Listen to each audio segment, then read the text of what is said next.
Yes మరి రాగల 72 గంటల్లో ఏం జరగబోతోంది? భారత్ పాక్ మధ్య యుద్ధ మేఘాలు కమ్ముకున్నట్లేనా? ముఖ్యంగా యుద్ధ విమాన కూల్చివేత ఉద్రిక్తతలకు దారితీస్తుందా? ఎటువంటి సిగ్నల్స్ ఇస్తోంది? సర్జికల్ స్ట్రైక్స్ తర్వాత భారత్ మౌనం వహించినా కూడా పాక్ మన యుద్ధ విమానాలను కూల్చివేసి కవ్వింపు చర్యలకు దిగింది. దీంతో యావత్ దేశం కూడా ఇదే విషయం మాట్లాడుకుంటోంది. రాగల 72 గంటల్లో పరిస్థితి ఏంటి? ఏం జరగబోతోంది? యుద్ధం వస్తే పరిస్థితి ఏంటి? యుద్ధానికి నిజంగానే సిద్ధంగా ఉన్నామా? చర్చలతో పరిష్కారం అవుతుందా అన్న దానికి సంబంధించి మొత్తం అందరూ మాట్లాడుకుంటున్నారు. ప్రత్యేకించి భావోద్వేగంతో కూడుకున్న అంశం కాబట్టి అందరూ కూడా ప్రతిపక్షాలు కానీ లేకపోతే రాజకీయ పార్టీలు కూడా దీన్ని మరింత రాజకీయం చేయకూడదు అని చెప్పి అంటున్నప్పటికీ కూడా పరిస్థితి ఏంటి? 72 గంటల్లో ఏం జరగబోతోంది? ఇది ప్రత్యేకమైన చర్చ. న్యూస్ రూమ్ కి సంబంధించి ఈ రోజు చర్చలో మనతో పాటు పార్టిసిపేట్ చేస్తున్నారు ఏపీసీసీ అధికార ప్రతినిధి డాక్టర్ రామచంద్రారెడ్డి గారు మనతో పాటు స్టూడియోలో ఉన్నారు. సార్, చర్చకు స్వాగతం అండి. అలాగే గుంటూరు నుంచి BJP IT cell convener Satyamurthy గారు కూడా మనతో పాటు లైవ్ లో సిద్ధంగా ఉన్నారు. సార్, మీకు చర్చకు స్వాగతం అండి. అలాగే ఏపీఎస్ఆర్టీసీ చైర్మన్ వర్ల రామయ్య గారు కూడా విజయవాడ నుంచి లైవ్ లో సిద్ధంగా ఉన్నారు. మీకు కూడా చర్చకు స్వాగతం అండి. సార్, ముందుగా సత్యమూర్తి గారు, మీతో చర్చను ప్రారంభిద్దాం. దేశం మొత్తం కూడా ఆసక్తిగా చూస్తోంది. మనం సర్జికల్ స్ట్రైక్స్ చేసిన తర్వాత కూడా మౌనం వహించాం. బట్ మన భూభాగంలోకి వాళ్ళు చొచ్చుకుని వచ్చి ప్రత్యేకించి యుద్ధ విమానాల్ని కూల్చివేసి కవ్వింపు చర్యలకు దిగారు. మన పైలట్ వాళ్ళ అధీనంలో బందీగా ఉన్నారు. ప్రత్యేకించి మళ్ళీ చర్చలను మాట్లాడుతున్నారు. ఎలా చూడాలి? భావోద్వేగాలతో కూడిన పరిస్థితి. రాగల 72 గంటల్లో ఏం జరుగుతుందని అందరూ మాట్లాడుకుంటున్నారు. ఏం జరిగే పరిస్థితి ఉంది?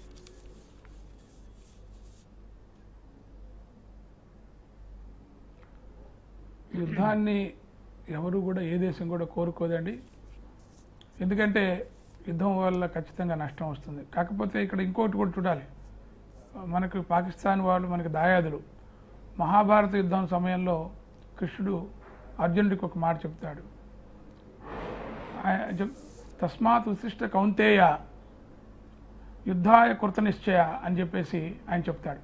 అంటే మీకు యుద్ధాన్ని చేయాల్సి వచ్చినప్పుడు నువ్వు చేయకుండా వెళితే ఒక పిరికివాళ్ళలాగా మిగిలిపోతావు. నువ్వు యుద్ధంలో ఓడిపోతే నీకు వీర మరణం పొందితే నువ్వు స్వర్గానికి వెడతావు, లేదు గెలిస్తే నువ్వు రాజ్యాన్ని పరిపాలిస్తావు. కాబట్టి కౌంతేయ యుద్ధానికే నువ్వు సిద్ధంగా అని చెప్పేసి కృష్ణుడు ఆ రోజున చెప్తాడు. ఎందుకంటే యుద్ధం అనేది అనివార్యం అయినప్పుడు, యుద్ధమే సమస్యలకి పరిష్కారం చూపిస్తున్నప్పుడు ఖచ్చితంగా యుద్ధానికి వెళ్లాల్సి ఉంటుంది. అయితే ఎప్పుడు కూడా భారతదేశం యుద్ధాన్ని కోరుకోలేదు. భారతదేశ చరిత్రలో ఎప్పుడు కూడా భారతదేశం ఇంకొక దేశాన్ని ఆక్రమించినట్టు కానీ ఇంకో దేశం మీద యుద్ధం చేసినట్టు కానీ మనం చరిత్రలో ఎక్కడ కూడా లేదు.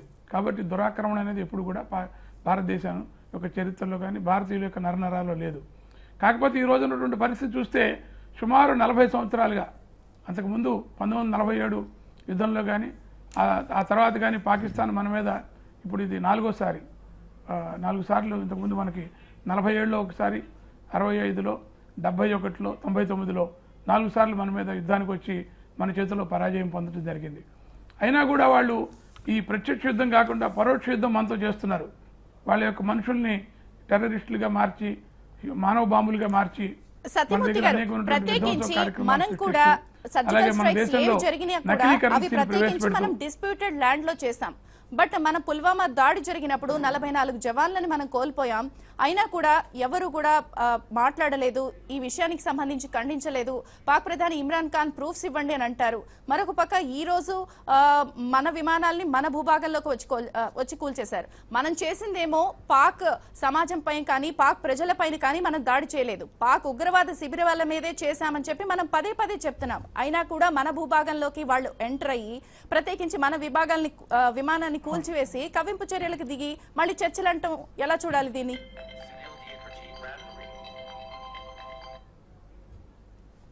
ఇప్పుడు ఇది వాళ్ళు ఆడేటువంటి నాటకం కిందే మనం అనిపించాలి. ఎందుకంటే ఇంతకు ముందు మనం గనక పాకిస్తాన్ యొక్క గత చరిత్రను చూసినట్టయితే వాజ్పేయి గారి టైంలో కానీ, అంతకుముందు ఇందిరాగాంధీ గారి టైంలో కానీ, లేదు లాల్ బహదూర్ శాస్త్రి గారి టైంలో కూడా వీళ్ళు అనేకమైనటువంటి నాటకాలు ఆడటం, వాళ్ళు చెప్పేది ఒకటి చేసేది ఒకటి. సుహృద్భావన పేరుతో, బస్ యాత్ర పేరుతో వాజ్పేయి గారు వెళ్తే వెంటనే మన మీద కార్గిల్ యుద్ధం ప్రకటించారు. అలాగే నవాజ్ షరీఫ్ ఇంటికి కూడా మన మోదీ గారు వెళ్ళి ఆయన ఒక దీన్ని మనం చేస్తే అక్కడ కూడా వాళ్ళు దాన్ని పాజిటివ్గా తీసుకోకుండా మన మీద దాడులు చేయటం చేస్తూనే ఉన్నారు. వాళ్ళు ఈ రకంగా చేయటం అనేది పాకిస్తాన్ మనం నమ్మటం కష్టం. పాకిస్తాన్ కాకపోతే అప్రమత్తంగా ఉండాలి. మనం ఏ రకమైనటువంటి దాడులు చేసినా కూడా తిప్పికొట్టేటట్టుగా మన యంత్రాంగం, మన యొక్క సైనిక దళాలు ఎప్పుడు కూడా రెడీగా ఉండాలి. ప్రజలు కూడా అప్రమత్తంగా ఉండాలి. ఎక్కడ కూడా ఈ రకమైనటువంటి దాడులు జరగకుండా, అంటే ఎక్కడ ఈ టెర్రరిస్టులు, ఆత్మాహుతి దళాలు లేదు అపరిచితులు ఎక్కడైనా కనుక ఉంటుంటే వీళ్ళ మీద మనం ప్రజలే కూడా ఎక్కువగా నిఘా వేసి ఉంచవలసినటువంటి అవసరం ఈ రోజున ఉన్నదండి. ఎందుకంటే పాకిస్తాన్ మాటలు నమ్మటానికి లేదు. వాళ్ళు ఇవాళ మసలి కన్నీరు కారుస్తున్నట్టుగా కారుస్తున్నారు, అలాగే ఏవో నీతులు చెబుతున్నారు. ఇవన్నీ కూడా మనం జాగ్రత్తగా వాటిని హ్యాండిల్ చేయాల్సి ఉంటుంది. ఈరోజు భారత ప్రభుత్వం చైనాతో కానీ, రష్యాతో కానీ, అమెరికాతో కానీ, మిగతా మన దగ్గర ఉన్నటువంటి ఈ యొక్క దేశాల అన్ని చోట్ల కూడా మనం వాళ్ళు దౌర్జన్యంతోటి వాళ్ళకి జరిగినటువంటి విషయం చెప్పి మనకి ఏ రకమైనటువంటి వాళ్ళ దగ్గర నుంచి సపోర్ట్ కావాలో దాన్ని మనం తీసుకోవడం జరుగుతుంది.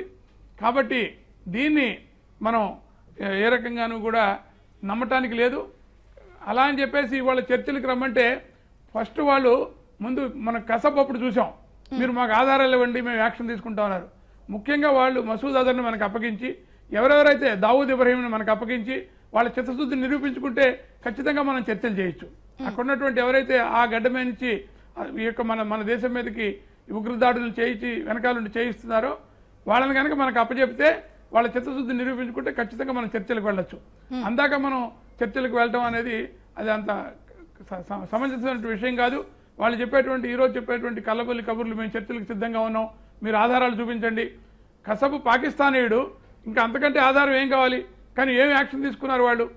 ఆ కసబుని ప్రేరేపించిన వాళ్ళని కూడా వీళ్ళు రెచ్చగొట్టి వాళ్ళకి రక్షణ కల్పించి ఈ రకంగా కంటి తుడుపు చర్యలు పాకిస్తాన్ మానుకోవాలి. మొత్తం ప్రపంచం అంతా కూడా ఇవాళ పాకిస్తాన్ని దోషిగా చూస్తోంది. కాబట్టి వాళ్ళ చిత్తశుద్ధి నిరూపించుకోవాలంటే వాళ్ళు నిజంగా కనుక శాంతి కోరుకునే వాళ్ళైతే ఖచ్చితంగా మసూద్ అజర్ని, అలాగే ఇంకా మిగతా అందరినీ కూడా ఎవరెవరైతే భారత్ యొక్క మోస్ట్ వాంటెడ్ లిస్టులో ఉన్నారో వాళ్ళందరినీ కూడా, అలాగే ఇక్కడి నుంచి వెళ్ళి వాళ్ళు ఆశ్రయం కల్పించినటువంటి దావూద్ ఇబ్రహీం లాంటి వాళ్ళని కూడా మనకు అప్పచెప్పాల్సిన అవసరం ఉంది. ఇది వాళ్ళు గుర్తించాలి. రైట్. రామచంద్రారెడ్డి గారు, మీరేం చెప్తారు? రాగల 72 గంటలు చాలా కీలకమని చెప్తారు. వాళ్ళు అంటున్నారు, ప్రత్యేకించి పాక్ మంత్రి రషీద్ కూడా స్టేట్మెంట్ ఇస్తున్నారు. కీలకమని చెప్పి నిరాశ నిస్పృహను బయటపెట్టకుండా మేకపోతు గాంభీర్యాన్ని ప్రదర్శిస్తూ మరొక పక్క రెండో ప్రపంచ యుద్ధం కన్నా ఘోరంగా ఉంటుంది పరిస్థితి అని చెప్పి ఇండైరెక్ట్ గా ఒక ధైర్యాన్ని ప్రదర్శిస్తున్నారు. అట్ ద సేమ్ టైం కవ్వింపుకి దిగుతున్నారు. యుద్ధం అనేది ఎవరు ప్రత్యేకించి కోరుకోరు. దాని వెనుక ఎంత విధ్వంసం ఉంటుంది, ఎంత ప్రాణ నష్టం, ఆస్తి నష్టం ఉంటుంది అనేది ప్రత్యేకించి అందరికీ తెలిసిన విషయమే. సామాన్యంగా ఎవరు కోరుకోరు. కానీ ఒక పక్క కవ్వింపుకు దిగుతూ, మరొక పక్క యుద్ధ విమానాలు ధ్వంసం చేస్తూ, మరొక పక్క ఇలా మాట్లాడుతూ చర్చలంటూ అనడానికి ఎలా చూడాలి? అంటే చర్చలకి ఇమ్రాన్ ఖాన్ చెప్తున్నట్టు మనం మన్నించి ఆహ్వానించాలా? ఇండియా ఎలా రియాక్ట్ అవ్వాలంటారు? అందరికీ నమస్కారం. మనం మొదటి నుంచి కూడా జై జవాన్ జై కిసాన్ అనే ఒక మంత్రంతో బయలుదేరిన వాళ్ళం. భారతదేశం ఎప్పుడు కూడా శాంతినే కోరుకుంటుంది. వాళ్ళు అనవసరంగా వాళ్ళ దేశంలో ఈ చదువు లేదు, నిరక్షరాస్యత, పౌష్టికాహారం లేదు, మనసుల్లో ఒక 10,000 5,000 ఇచ్చేసి యువకులను, పిల్లల్ని, ఏం తెలియని అమాయకుల్ని ఉగ్రవాదంలోకి పంపిస్తున్నటువంటి దుర్మార్గమైన ఒక తీవ్రవాద సంస్థలు ఉన్న దేశం.